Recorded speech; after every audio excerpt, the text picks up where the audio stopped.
these things are contrast that when we're thinking about these things as a definition of our life, we can compare and contrast for ourselves. Mm-hmm. Am I being a man or am I acting like a boy?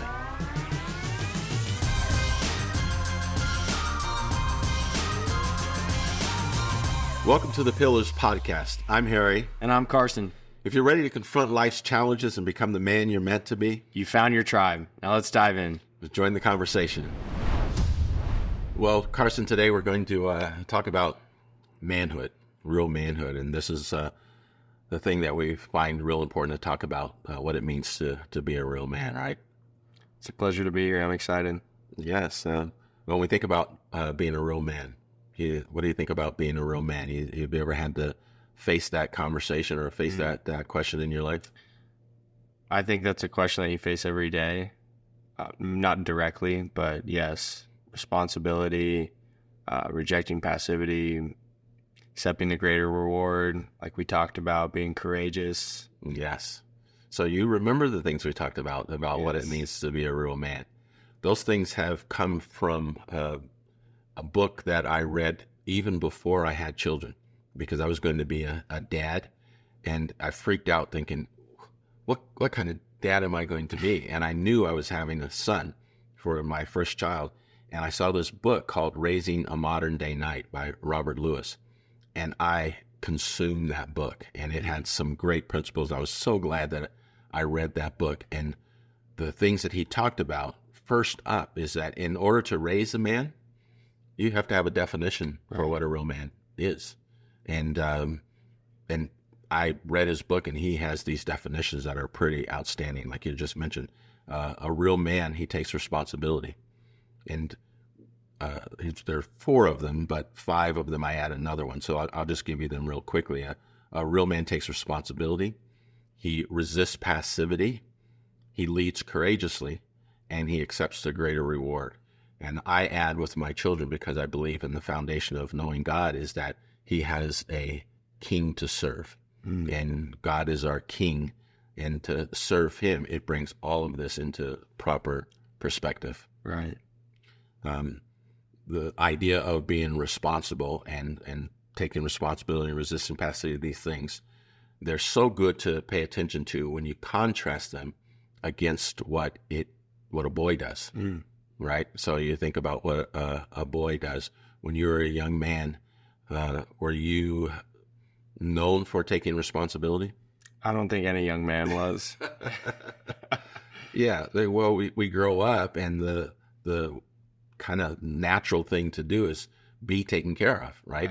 And so mom or dad will take care of everything. But when you're developing into a man, and if a parent is helping their child to become a man, they want to lead him in that direction. Maybe he doesn't take all the responsibility, but he takes some responsibility.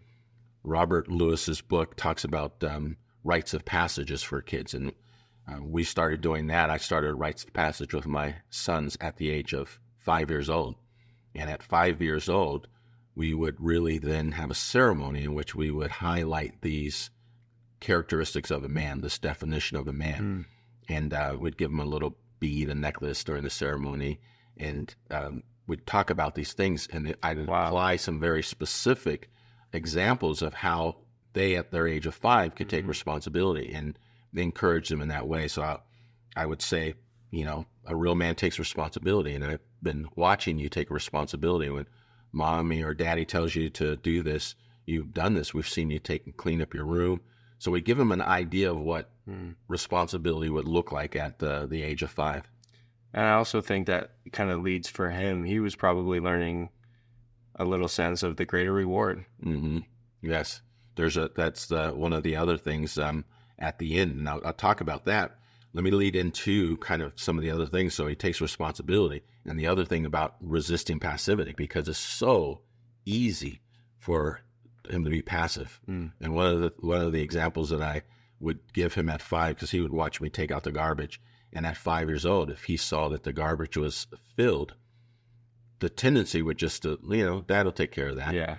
But how I help him to realize that is that if you see the garbage, you can be responsible and not be passive, and you can get up and say, I'm going to take the garbage out. Mm-hmm. So that's resisting the urge to be passive because you probably want to do something else. But when I see you do that, man, you're coming into being a real man. Right. So applying that definition is so key, and connecting an activity or with what it is that they do is so very, very key for them.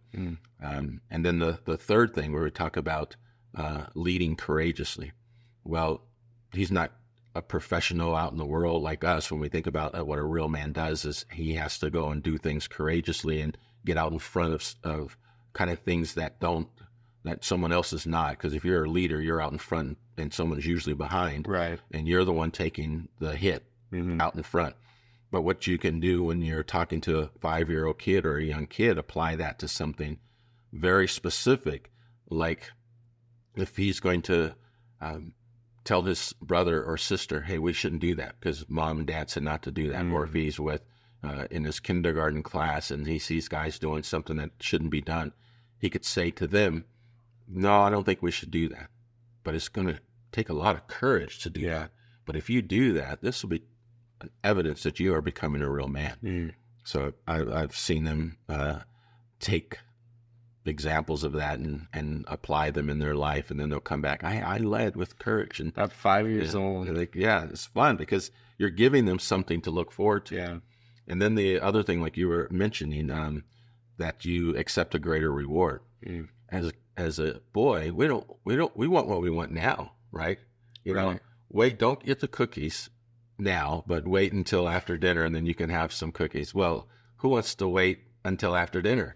The kids want it right now, and they want it right now. It will ruin their appetite, and they won't get all the healthy food that they need. They'll get the horrible stuff that they need, and it won't benefit their life. And I was always trying to make it a big deal. Like if they did do something that would wait, give them a grand reward for it, you know, that it'd be worth it. So that's the whole idea of leading or accepting the greater reward. And these things are contrast that when we're thinking about these things as a definition of our life, we can compare and contrast for ourselves. Am I being a man or am I acting like a boy? And if this is what I give to young men when I'm talking with them, because I want them for themselves to be able to identify where they are in their lives. Right. Because if you can identify that for yourself in your life, it's going to help you when it's kind of like your map when you're lost somewhere. What's going on right now? And a lot of men who I've talked to in the past, young men, they've been able to describe to me that in a situation where things are just horrible for them, that they reassess, what have I been doing? I haven't been taking responsibility. Yeah. I did not accept it. I did what I wanted right now. I took the cookie right away. So those are some of the things that I think are real important. And then the fifth thing, Carson, I think that, like we talked about, is the most important thing is that you have a king to serve. Right. Yeah. When you serve a king, you recognize you are his servant and you do what the king instructs for you to do. And this whole idea of raising a modern day knights are akin to what it was in the day of real knights who were there, Knights of the Round Table. They vowed and committed themselves to the king till death. And they displayed courage, and they would do things on behalf of others above themselves. And when we serve the king, he asks us to put others above ourselves. And that's what our King Jesus did. He put others above himself. He gave up his life for us. And that made all the difference in the world. And I think naturally the 5 things we talked about, they lead in to serving our King. You know, we got to take responsibility in our relationship with him, and the greater reward, rejecting passivity. Yeah, indeed. Well, the main takeaways, if we're helping young men who really want to know how to be a real man to take away from this, is to realize every one of these things are going to help them live a life that is professional. That's going to help them live a life that has a great relationship with their their mate one day. Mm-hmm. It's going to help them to be able to raise other men, young boys into men. And it's going to allow them to serve the community and fulfill the purpose that they were called to, by just applying these things in a very practical way. And I love these things because they can apply to everything that I do each day, and it makes a difference. So I hope people can take these key important things and use them to enrich their lives in meaningful ways. So I think one of those things, one of the major things, at least for my age, is taking responsibility. It's so tough, and it's a constant battle that's going on every day. But I do realize that in those small moments where I do take responsibility, it adds to the greater reward, which comes later. And I'm also feeling a lot better about my future. Yeah. But not only my future, but how others around me perceive me. Yeah. How do they see me? Do they see me as somebody who's taking responsibility, somebody who's leading? Because at least for me, and I know a lot of other young men, it's really important how people look at you. Oh yeah. Right. Mm-hmm. Well, it's the same thing for, I think, men my age, and that never changes. No, it never changes. You have this sense of wanting to be some way acceptable, where people are going to look at it. And to your point, being a person who is responsible, then there is this sense, I know I'm doing my part. Mm-hmm. So if you have to compare yourself to someone, you at least know you're doing your part in the areas of life that really matter. Right. I think it really helps too when you have siblings growing up, because there's also that accountability factor with the siblings. Mm-hmm. I was the oldest brother, so I was the most responsible, and I'm telling them what to do all the time. And you're not doing this, you're not doing this. Never failed. Yeah, man. So naturally, because of my birth order, I take responsibility for everybody else, right, because they're under my flow. You're the leader of the pack. Yeah. My youngest brother on the other end, he doesn't take so much responsibility. Yeah. He's out there having fun all the time. But there's that level of being able to do that, take responsibility, but also that level to be able to know that sometimes taking responsibility is letting somebody else fill the gap.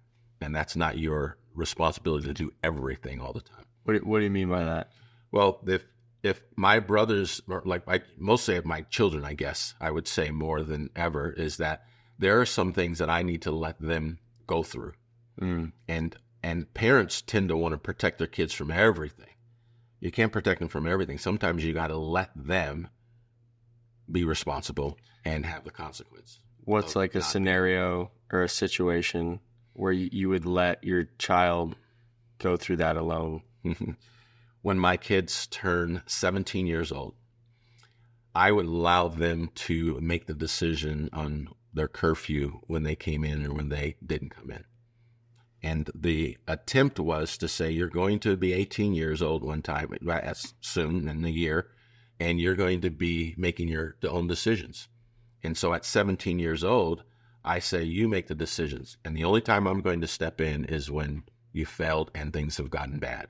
And so each of them were like, what? I get to do whatever I come and go when I want to? Yeah, but your grades slip, things start happening, then I'll come in. I'll be the one responsible and bring it back in. And so each one of them did that.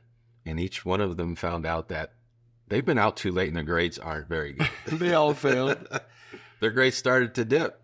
And when we come back to look at that, it's like, well, you made the decision. And they would be the ones to realize, yeah, I can't do that anymore. I need to be more responsible. And they would see it for themselves. So I could be the one to keep them all.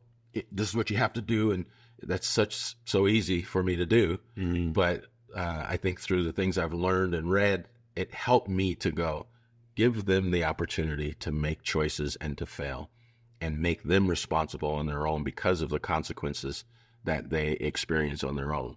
Right. And I think that really helps them develop that sense of responsibility because, like you said, you're not trying to contain it and Have your parents ever done that for scold you? them about it. That was like my whole growing up. That was my whole childhood and through high school, and I would always come home late because of that. It would just be worse because of that. You know? Yeah, indeed, for sure. Well, I think if we understand the level of responsibility, what that means, it's not a bad thing. It's a good thing to take responsibility. You know, and it's a very obvious thing. One of the things you mentioned before is about responsibility and doing these things. Is how do you know what is the result? What is the evidence of it? Is that you'll feel comfortable. You'll feel I'm achieving what I need. I'm fulfilling my purpose. And there's no better satisfaction in life than to know I think I'm doing what I'm supposed to be doing. I also think too, this is just a personal thought, it's always the hardest thing to be responsible. So if it's a little bit harder, maybe that's the choice that you should make and not the easy one. When you say that, it makes me think of, okay, so what it would look like for a person if they always did the easy thing? And what came to mind is a grown man sitting on the sofa watching television and asking his mom to bring him another slice of pizza. That's the easiest thing, right? Yeah. But the hard things, he won't be there. He'll be taking care of his mom. Right. You know, he'll do things that people will appreciate that he's around, not regret that he's around and he becomes a burden. Because what a real man doesn't become a burden to others. And there's an expectation for all boys to become men. Yes. And some just remain boys their whole lives. And I think, like you said, they become a burden, really. Yeah. I don't think that's what God called men to be. That's certainly, there's a contrast to that as we understand God's purpose for a man. He's going to be, if he's doing all these things, he's going to be someone who takes care of others. And if you look at the men of the Bible, there was never all the men that God used not one of them were lazy. Yeah. They might have made a lot of mistakes and did a lot of wrong things. I mean, I'm sure you and I can identify. Being a real man doesn't mean that you don't make mistakes. Right. Being a real man doesn't mean that you sometimes don't actually really screw up really bad. But even in those situations, that's where understanding the definition of a real man applies too. Because when I screw up really, really bad, okay, now I got to be responsible. Right. I got to get out of this. I've got to be courageous and face what it is that I've done. You know, I can't sit around now and just let whatever's going to happen. I got to do the hard work to change this around. That's why it's good to have these embedded deeply within you. It will be a guidepost for you, you know, especially as you're yearning to be the man that you're supposed to be, you're called to be. Right. Yeah. I think about David a lot when it comes to the kind of man that I want to be. Obviously, we want to be like Jesus, but just the courage that he had, you know, anointed the youngest brother, the shortest brother, not the best looking brother. You don't have that problem, though. You're probably the best looking brother.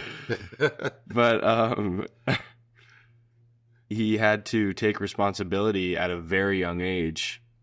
And he faced Goliath, and nobody wanted to face Goliath. And it's just like, for me, that's just the giant in my life. What do I need to face? What do I need to be, take responsibility of? Because my age doesn't matter. Right on. I love that. That's great. You know? That's great. Well, Carson, we're going to talk a lot about these characters in the Bible. We're going to talk a lot about the real examples like you're just talking about as we further in our other series, in our other I'm excited to go podcast. Deeper. Yeah. We'll talk about this. I'm so glad to be able to have these conversations with you. Pleasure. All right.